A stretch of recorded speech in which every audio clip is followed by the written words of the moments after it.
Good morning, and thanks for joining. Just real briefly about myself, I've been in cybersecurity and consulting for a little over 30 years now. The topic that we're going to cover today is something that's really near and dear to my heart. I spend probably about 80% of my time working on incident response, and so I'm excited to talk about it today. So, one of the things that we often hear people talking about is they want to be ready for an incident. But, what I typically find is that most people are not really ready. They are, they think they're ready, but they don't have everything in place. So, my quote for this is, if you won't rise to the occasion, you will fall to your level of preparedness. So it's increasingly important that you are prepared. The first thing also is that ransomware still remains the dominant breach driver, and it's no longer just encryption for ransom that is occurring. We see double and triple extortion, where we have threat actors that are exfiltrating data. They're threatening to publish the data, and then if you don't pay them, then they'll go ahead and do distributed denial of service against your company, etc. So there's a lot that's going on that you have to take into consideration. The hackers are also getting better. As the technology increases, their capabilities also increase. So you need to be aware of that. Breaches don't happen under ideal conditions. They always happen when you're least ready. I've walked into many companies where they're in the middle of mergers and acquisitions, and so everyone is solely focused on doing the integration of the new systems with the new companies, and everything else kind of falls behind, and then threat actors will take advantage of those circumstances to gain access, and then we have an incident that occurs. Like I said before, preparedness is a force multiplier. So making sure that you're training all the time is going to provide you with that much needed muscle memory, and that's going to work a lot better than just improvising without any kind of preparedness. If you're unprepared, that could lead to regulatory fines depending on your business, data loss obviously, and then reputational damage for your company. The statistics are really staggering for small and medium businesses that get attacked. About 60% of those companies don't make it back because of the reputational damage or the regulatory fines that they have, and other types of litigation that occurs post-breach. So for close on this slide, every lost second in confusion is an attacker's gain. So let's take a look at the threat landscape for this quarter in 2025. The threats are getting faster. Ransomware dwell times are oftentimes less than 30 minutes. And that's staggering. Just a year ago, we had dwell times that would be in the 6 to 8 week time. Over this year, everything is compressed pretty significantly down to where we have people that are dwelling just for 30 minutes. So their tooling is so advanced right now with some of these threat actor groups that they actually can go in and do the reconnaissance work and start exfiltration of your data, encrypt your data, all in less than 30 minutes. It's mind-blowing. So you just need to be aware of the threat that you're facing. The other thing we're seeing is really stealthy attacks that use fileless malware and what we call LOL bins, or living off the land binaries. So living off the land binaries are normal programs that you would anticipate to see within an environment. So that could be AnyDesk, Screen Connect. Those have been exploited pretty significantly over the last couple of years. Also, just regular tooling that you might have within a Windows environment. Threat actors are going to take use of that. PowerShell is a really big one. The other thing we're seeing is very targeted attacks tailored to a specific industry, a specific tool set, and specific naming conventions. They're being operated by humans. These guys are sophisticated. They're a big business. It's a criminal enterprise, but it's still a business, and it's a big deal. The other thing that we're seeing this quarter is we're seeing an increase in cloud breaches via the IAM misconfigurations and different API key leaks. So making sure that you are taking care of those ends as well is extremely important. And I'll cover that on one of the example cases that I've worked on as well.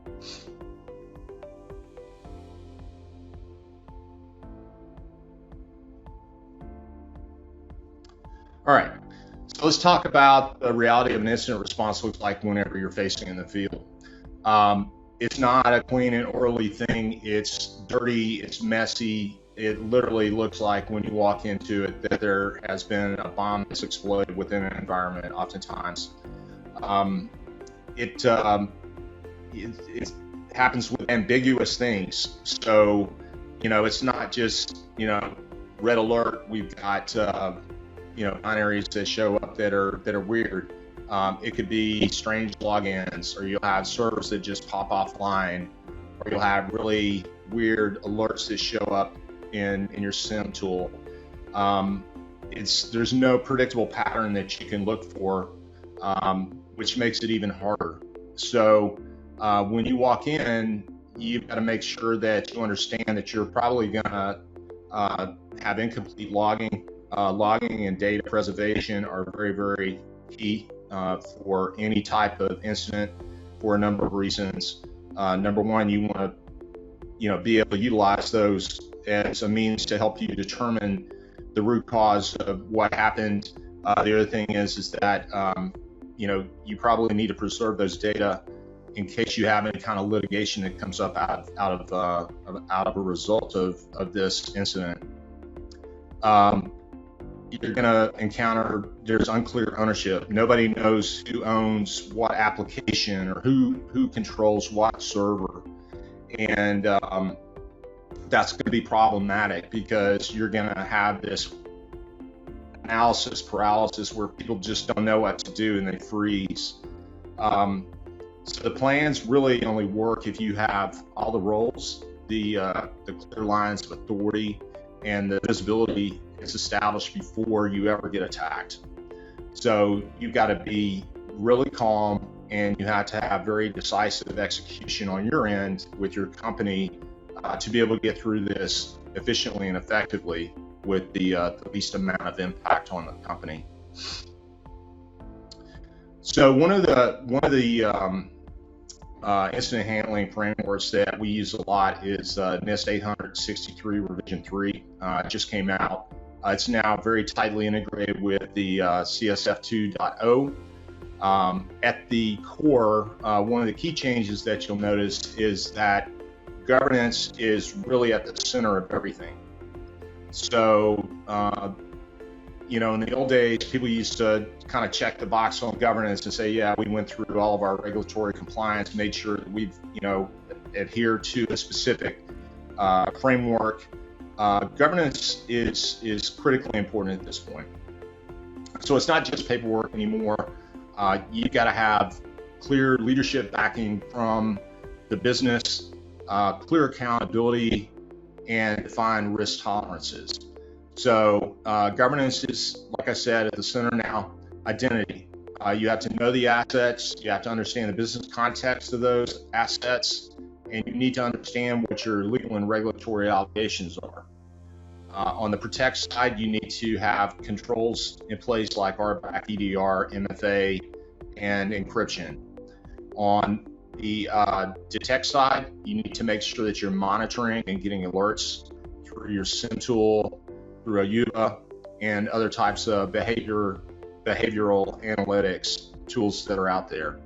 On the response side, you need to be able to execute coordinated IR plans, expect to collect forensic data, know how to do the containment, and then finally how to do the reporting. And then finally, after all that is done, you got to be able to recover. So you have to be able to know how to restore your systems. You need to rotate all the credentials, and then you need to have a hot wash to incorporate the lessons learned from your incident. But the four IR phases still remain at the core: the preparation, the detection and analysis, the containment and eradication and recovery, and then the post-incident activity. So, close on this one is that IR maturity, it now directly connects to the business and is part of your business continuity, not just an IT function. It's all encompassing for the entirety of the business to make sure that the business can survive.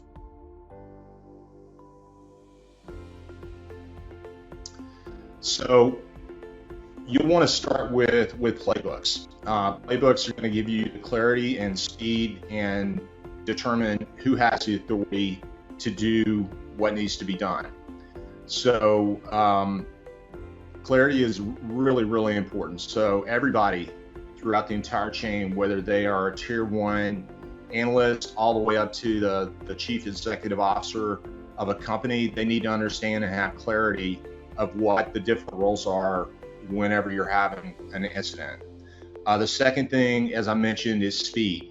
Speed doesn't mean going faster. Speed means being pre-coordinated so that you have a clear set of principles that you're going to follow whenever this occurs. And then authority. Authority is really, really important. You don't want to be in the middle of an incident and not know who has the authority to be able to isolate a system or make a decision about what to do, restoration of backups, etc. So you need to have clear lines of authority, who's in charge, who can make that call. It's really, really important to make sure that you spend some time about the authority chain. On the playbooks, we need to make sure that we have the trigger criteria. So what kicks off a playbook? The roles and responsibilities, who does the actions of those playbooks, the different decision paths, when you need to escalate, when you want to isolate, and when you just want to notify the business. Note that this is a live, living, breathing document. It's not just a PDF that you create one time and you go and have it put on the shelf and pull it out whenever this happens. This needs to be something that is integral to your entire process and the way that you do operations within your business. And I highly recommend that you use visuals and flowcharts that will allow people to use this in the real world. When they're just going down and they see checklists, they're typically going to lock up and get to a point. It's not going to be very clear to them. You want to make sure that when people are under stress, that they can have something that's going to allow them to say, oh yes, I need to go from A to B, and be able to proceed with the incident. So when it comes to ransomware, the old rules are out the window. You can't wait for perfect attribution of what happened or full root cause before you act. You're already in the breach mode, and your priority is to do containment very, very quickly and to preserve the integrity. The first rule, and I can't repeat this enough, do not shut your systems down. I know that's a natural reaction, and people want to go and shut down systems because they might be seeing ransomware spreading across the entire environment. But you don't want to do that for a couple of reasons. There are volatile evidence that are resident in memory that you definitely want to make sure that you're preserving. The second thing that I've seen on many hypervisors, especially on VMware, that entire machine can be encrypted on the file level on the back end in the host, but the machine is still up and running. So, you may be able to get forensic data and other evidence off of that running server that's still running in memory, but if you shut it off, it's never coming back until you decrypt it. So it's critically important. Do not shut off the systems. Now, you can do network isolation. I don't recommend going and wholesale start ripping and unplugging cables from your switches.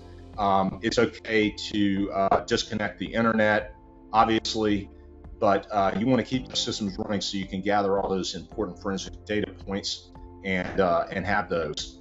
So there are a couple ways, aside from the physical disconnection that I talked about. You can also use your EDR or your XDR platform to do containment on specific systems that will allow you to, number one, contain it and prevent spread, but also you'll maintain the telemetry that you need to be able to grab forensic artifacts off those systems and be able to see exactly what's going on. You've got to preserve your logs.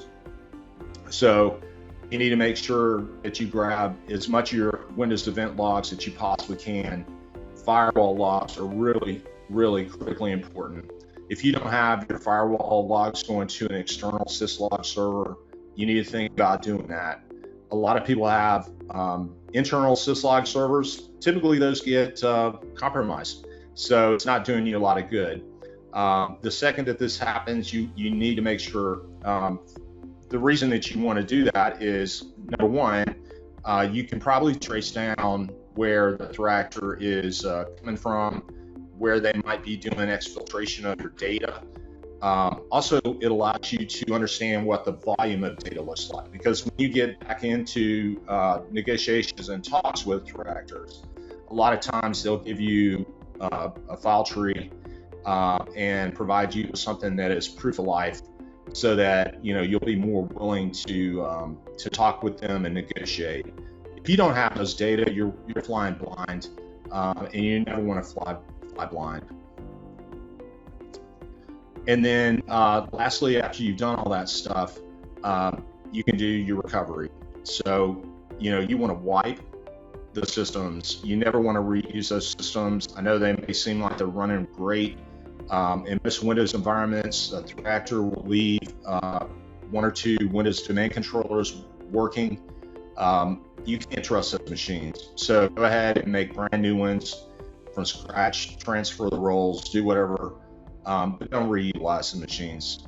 There's so many different vectors that a threat actor could leave behind on a compromised system. There's just no way for you to know. There's no way for you to validate the integrity of those systems. So you just want to make sure that you wipe or make a brand new one. The other thing you do is you can restore from offline backups. When you do that, you want to make sure that you go back through and that you're scanning those systems again, you're hardening those systems again based upon the learnings that you've gotten to date on this specific incident. And then obviously you want to rotate your credentials.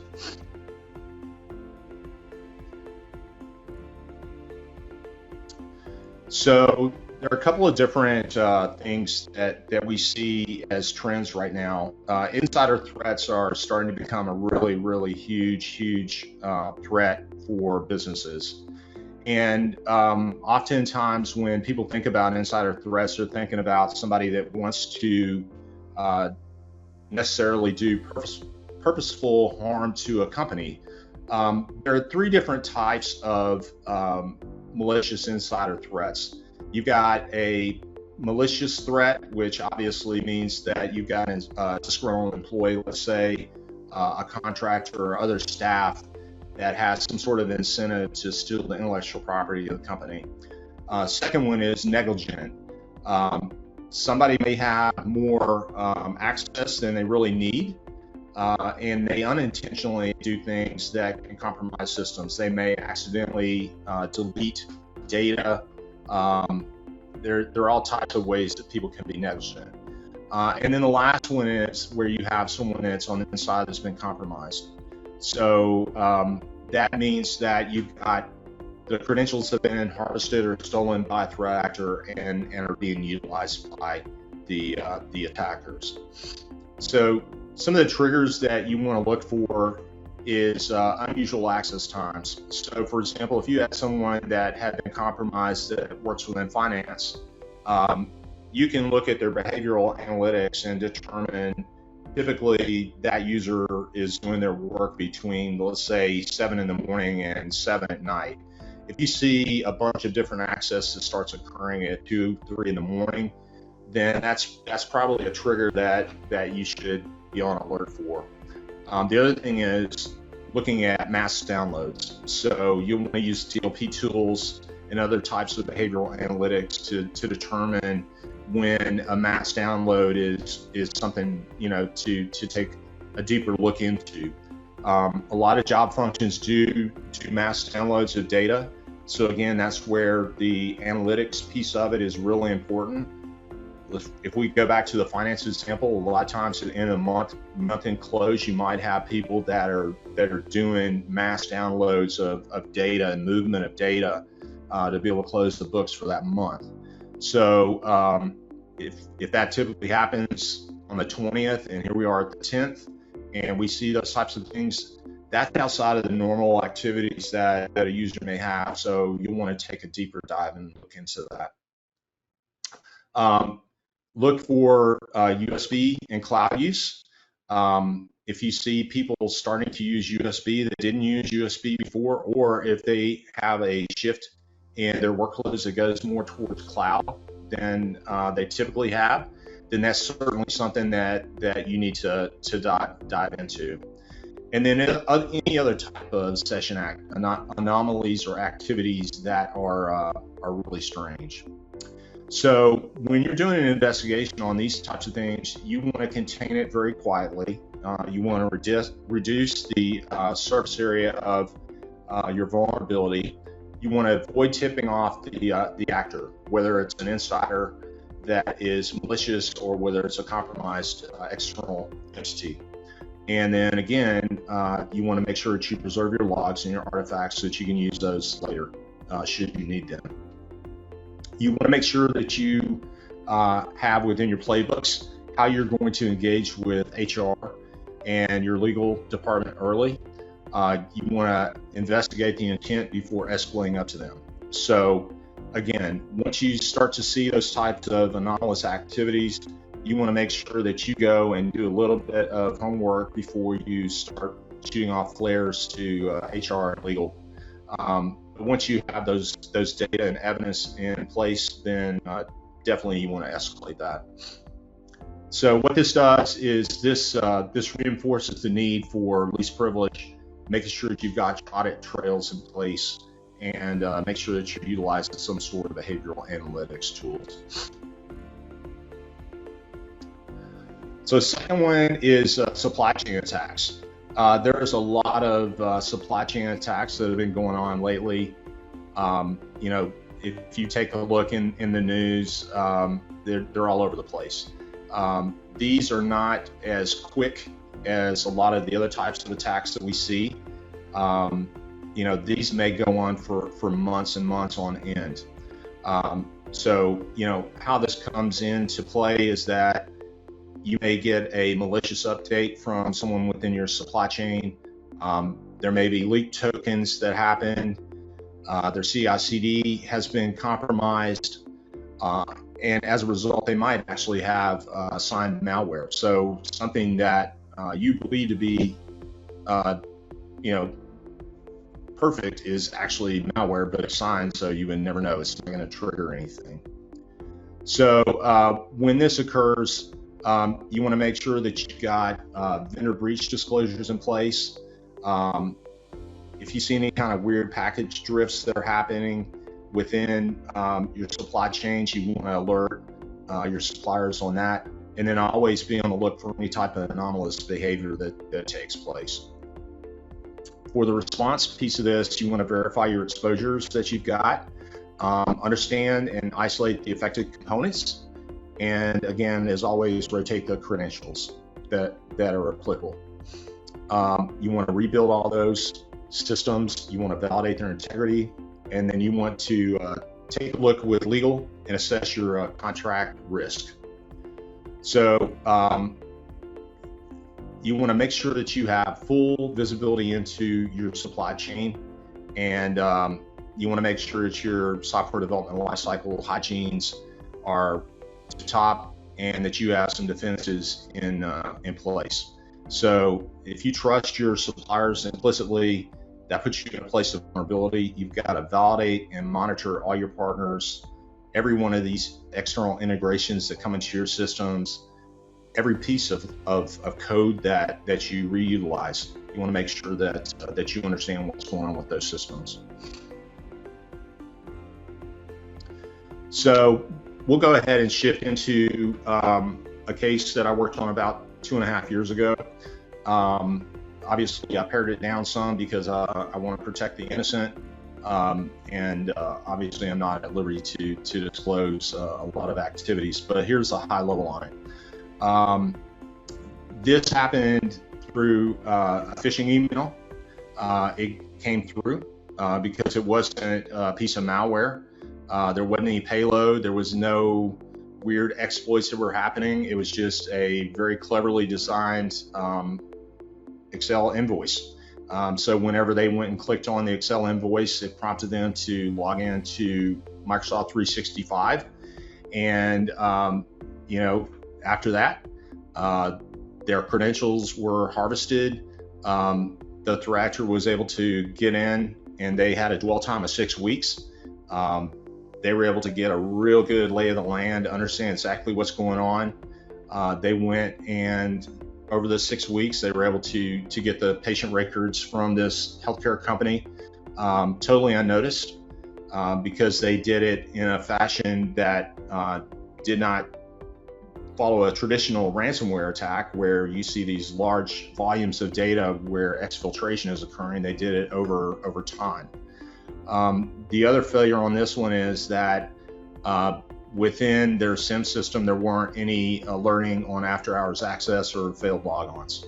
So, all this stuff is just kind of happening really slowly, creeping out over the course of 6 weeks behind the scenes. No one knew it was happening. Since there was no malware, the endpoint EDR didn't trigger anything. So how it was actually discovered was through a HIPAA audit. And it wasn't through their normal internal systems that they have. The impact was a $2.4 million loss. They were fined for HIPAA violations. They had all kinds of contract fallout with their partner companies, and then their cybersecurity liability insurance went out the roof. So to recap on this one, they didn't have alerting on unusual login patterns or impossible travel. They lacked conditional access enforcement on privileged applications, and then they didn't have any logging of OAuth consent grants. Another case study on a case I did probably 16 months ago. It just seemed like a really minor type of activity that you see a lot. They had an exposed API key that was in a public GitHub repository. They belonged to the cloud hosted service that they use to process their customer data. But unfortunately, the key had really broad privileges, which also allowed the threat actor to access their backend storage. So within hours, that key was harvested, and they started exfiltrating data from all the EC2 buckets. The SIM tool that they had in place was misconfigured, and it missed all the low priority activity that was going on. So no one got alerted to a high volume of data access because it was all low priority events that were occurring. And so it didn't set off anything. So for 72 hours, all those customer records, including PI and their transaction logs that they had, got exfiltrated. So they finally got alerted by the cloud provider's anomaly detection, and the activity got flagged and passed over to them. So the postmortem showed that they had a couple things that they needed to make sure that they took a look at. Number one is credential governance. They didn't have any enforcement of scoped API keys or expiration policies on those. They needed to make sure that they had reviewed their logging and SIM tuning to make sure that any of those blind spots that were in place were eliminated. And then Obviously, they needed to have some detection engineering realigned. There was no custom rules for API token abuse, no high volume object listing or geo-anonymous access pattern. So public disclosure was required because of state breach laws. They were fined because of inadequate safeguards for their customer data. And inside the company, the DevOps team was shaken to its core, and there was a lot of mistrust that happened in that company. So these are all things that you just don't want to have happen. This is about as bad as it gets. So let's talk about the failures.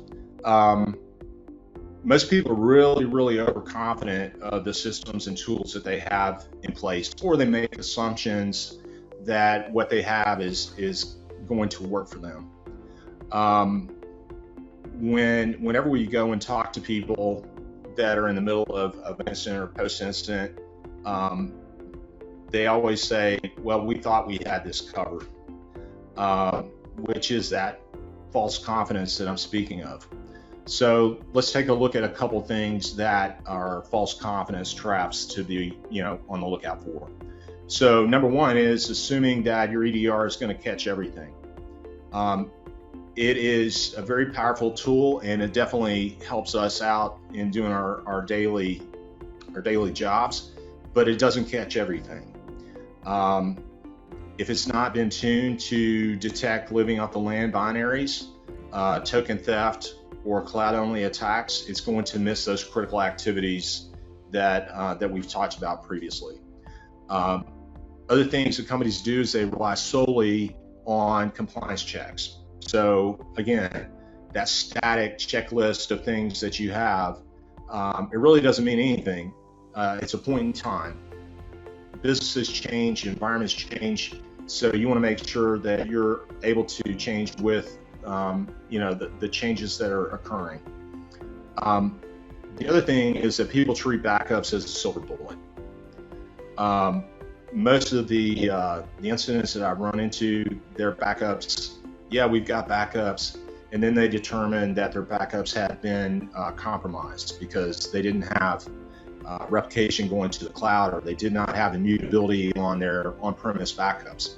So you need to make sure that if you do have your own backups that are in-house, that are on-premise, that you have immutability built into that system. Make sure that it's segmented off. It's not on the management plane. And also make sure that you're testing those backups. Just because you have a backup doesn't mean it's going to work. You always need to make sure you're doing testing. Otherwise, it's just shelfware that you own. Another one is over-reliance on threat feeds. So a lot of companies will have threat feeds that will feed into their SIEM tools, and they'll try to get some sort of matrix of threats as they are occurring real time. Nothing is perfect, and everything is different for every client. You might have TTPs that are similar for a specific threat group, but every one of these breaches is going to have some little tweak, little difference that's not necessarily going to match up with what you see on a threat feed. And then lastly, a lot of companies think, well, we've got MFA on all of our systems, so we're safe from that. Well, that's not the case. There are a lot of ways that you can get around MFA, from social engineering all the way out to token theft. So, just having MFA alone is not going to necessarily save you. So you want to make sure that you have a layered approach in the way that you're protecting those data.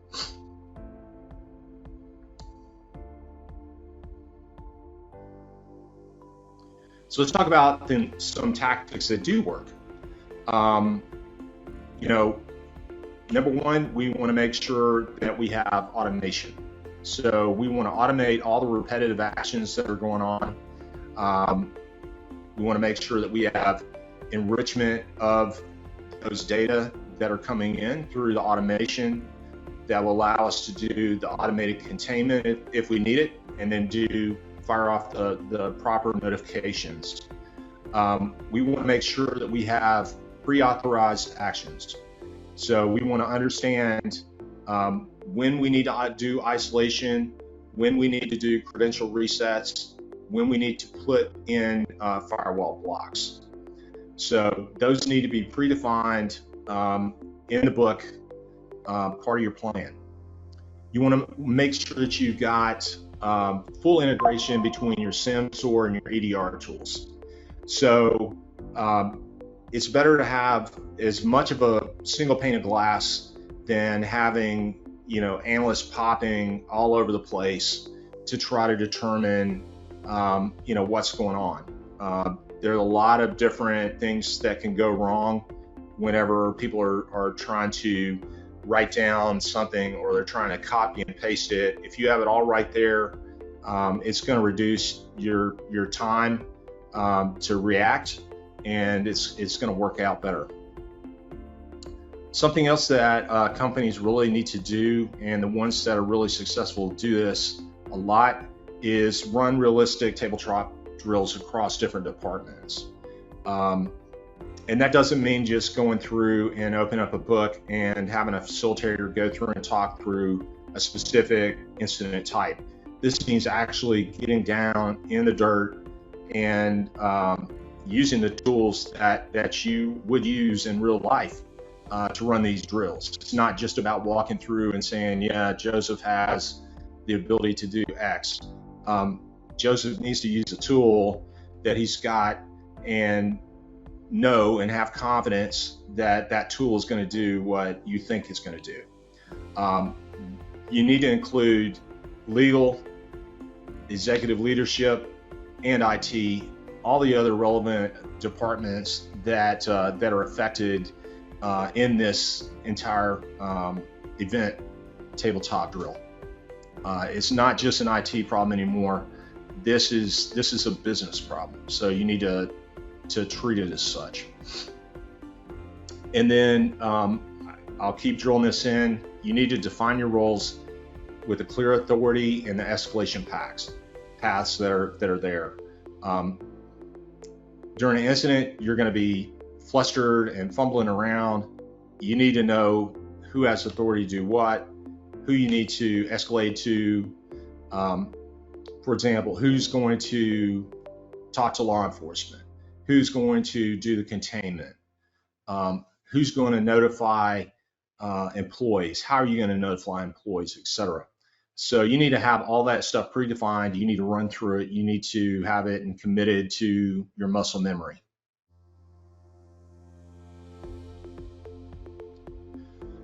So incident response in most people's minds begins with a single alert, something that comes from the SOC, but it's a lot more than that. Again, preparation is extremely key. So you want to assign your clear roles. You want to have an incident commander. So the incident commander, he or she, are going to own the decision making, and they coordinate across functional teams. That's an extremely important role that you make within the team. The second one is the triage lead. So they're going to manage the investigations. They're going to validate those different indicators, and they're going to prioritize the alerting. The containment lead is going to execute the isolation, the blocking, and the credential resets. Legal and compliance, they're going to make sure that they do evaluation of the obligations for disclosure. And they're also going to take a look into the regulatory compliance responses that have to happen. And last but not least, communications. So who's going to handle the internal updates, the public relations, the executive briefings? All those things are critically important. So when you build out your playbook, make sure you do it collaboratively. Make sure that you include all those players that we've already talked about. Every business function needs to be a part of this, because a business is not just one specific silo. It's not just IT, or it's not just marketing. You need to make sure that everyone has input into that, and because there are things that you may not may not necessarily understand about a specific department's dependence and reliance on a piece of technology or a process. So you want to make sure that they're part of this team whenever you build out your playbooks. Empowerment of your teams. You got to make sure that they are empowered and they feel empowered to be able to make the calls that they need to make whenever something like this occurs. They have to be clearly defined and they have to understand what the authority is. You want to cross-train to prevent a single point of failure. So people go on vacation, people leave. You want to make sure that you've got a little bit of depth in the knowledge and the understanding that people have within a team. And then the other one that everyone hates, aside from those tabletop exercises that you want to do every quarter or 6 months, you want to run surprise readiness checks and run communication drills on a regular basis. That way, you know that people aren't, having time to prepare and get ready for the quarterly. They're ready today, and if something happens, you're able to test and make sure that they feel comfortable and they have the right tools in place to be able to do their job successfully. So you need to make sure you've got your tech stack is aligned. Your tools need to accelerate and not obstruct. So you need to integrate your detection, response, and ticketing systems together. We mentioned that a little bit earlier. It's better to have more toward a single pane of glass than to have all these independent silos of tools. You want to use API first platforms that have strong automation support. It's going to be really important whenever you're doing the integration of those tools that those APIs have well-documented hooks that can be leveraged and put into your playbooks and into your tooling. You want to make sure that you have log coverage that matches modern attack surfaces. So you want to make sure you've got logging on your endpoints, you've got logging in the cloud, you've got identity. All those key places need to be consumed. They need to be centralized so they can be parsed and also searchable. Another one that's really, really important. You need to have a searchable asset and identity inventory. I can't tell you how many companies I walk into and you ask them, how many servers do we have? Well, we think we have 50. Well, it turns out they've got 150 or something even worse. So you need to make sure that you've got an asset and identity inventory that is spot on, that is checked all the time, that you don't have any old and decrepit accounts that are out there. This is really, really important. And then lastly, you want to prioritize your alerts and make sure they're tied to real business risks. So you'll go through and make a risk log with those entities, different departments within your company, and make a prioritized list of, what risk can we absorb, right? Which one is more important than the other one? Which one is going to affect the business function more than the other one? Again, this is a business problem, not just an IT problem. So if we take a look at the maturity model that's in place, there are 5 different levels. Number 1, ad hoc. That means you've got no plan, you're reactive, it's going to be chaotic whenever something like this hits. Unfortunately, I think there are probably, 25-30% of the companies that we run into that are at level 1 because they just haven't made this a priority. They don't understand what the criticality is to make sure they've got those plans. So it's a really bad place to be. Level 2 means that you've got a repeatable function. You've got basic SOPs in place, but it's still kind of manual. You don't have integration with your tools.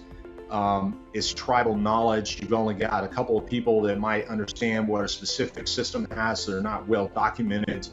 You don't understand how the data flows in and out. Level 3 means that you've got defined roles, the playbooks, and tested workflows.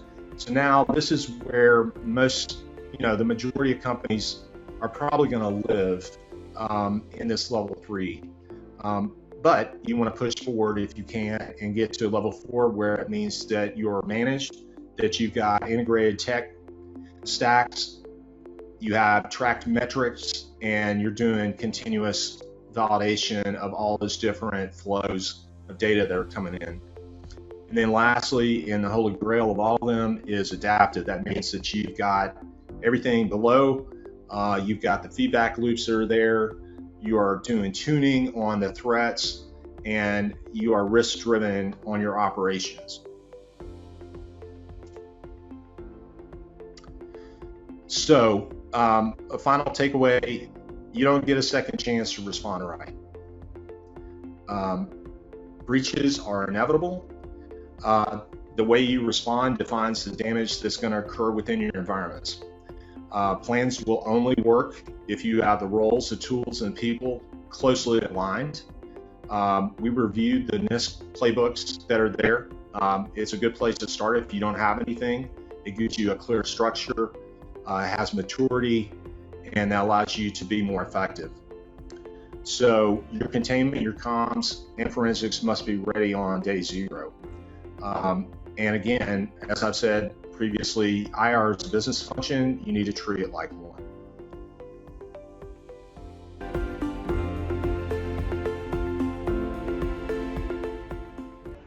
So in order to be able to check what your maturity looks like, then what I would recommend that you do is you follow the NIST framework to determine where you live within those maturity levels. You'll know very quickly whether or not you match one of those 5 levels based upon the responses that you see on your current plan, and especially your current governance plan. So I'll take a stab at this. I think I understand what they're asking. I think they're asking what improves the confidence level of someone that has a virtualized environment, that their system has integrity. Really, the only way to go through that, is specifically if you're looking at a hypervisor environment, is to make sure that you do an analysis on the VAR logs on ESXi environments. That's gonna be critically important to do preservation on if you have VMware. On Windows environments with Hyper-V, obviously you want to make sure you preserve those artifacts from the event logs, and that's going to be really critically important whenever you're doing kind of your hot wash and figuring out what your root cause looks like.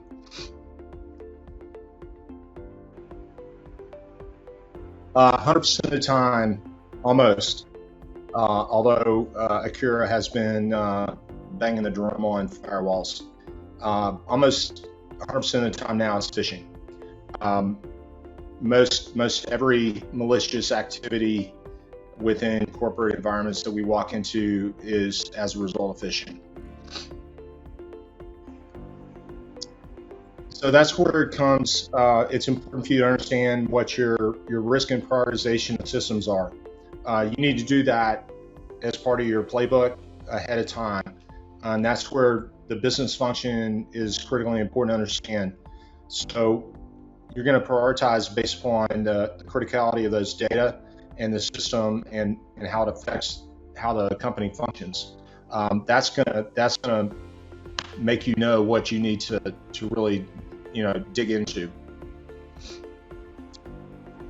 So some of this is technology driven. A lot of this is contractually driven. So an emerging trend we're seeing with response to all these third-party and supply chain management attacks is making sure that you have the right governance in place, that you are testing them, that you are requiring them to give attestations, hopefully from a third party, that what they say is true, but never trust, always verify, have questionnaires that you send to them. Don't just do this once a year, do it once a quarter, do it once every 6 months. Since you don't necessarily own the CI/CD on their end of the deal, you really got to make sure that you are pushing them pretty hard to give you the answers that you want. And those questionnaires are a place to start, and those third-party attestations are critically important. It is the business-wide function. It's not just IT. As I laid out in the presentation, there are different roles that are there that need to be played. I wouldn't anticipate that a CIO would feel comfortable figuring out what the legal risk looks like for a company or the regulatory requirements are for a company any more than I would expect that their attorney would know how to do alert triage. So everybody within a company has their own area of specialty, and it needs to be heavily relied upon whenever you're going through these different types of incidences.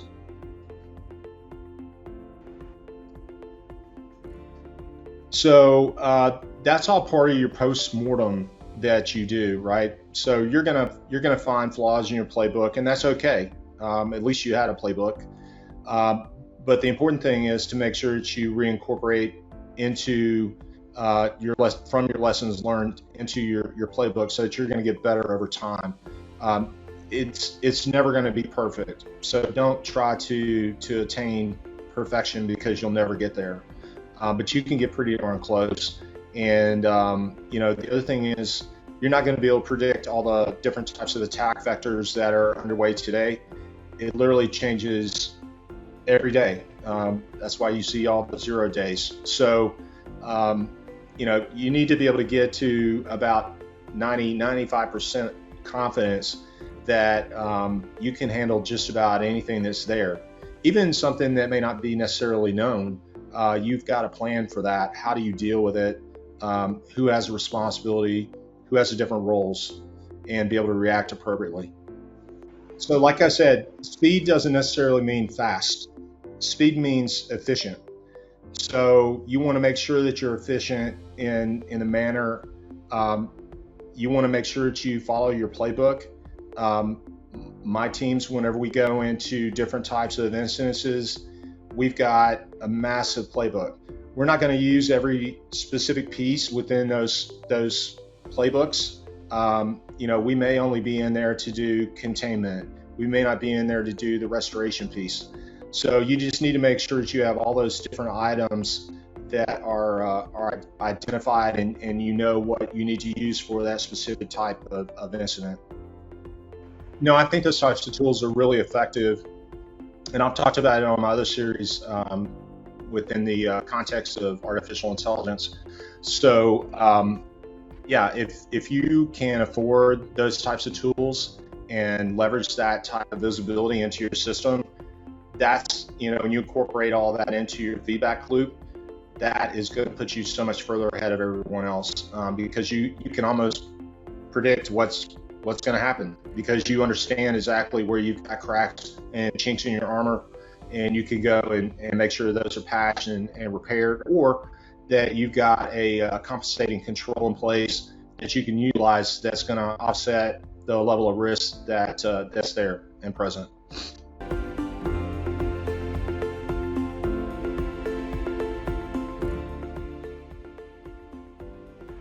Yeah, I'll leave you with this. A question for you: if you had an alert that hit your inbox right now, do you or your team know what to do, and who's got the authority to act? You need to make sure that you understand and have clarity. Clarity beats the chaos, and the preparation beats the panic. So when an incident happens isn't a question of if, it's whether you're going to be ready whenever it happens.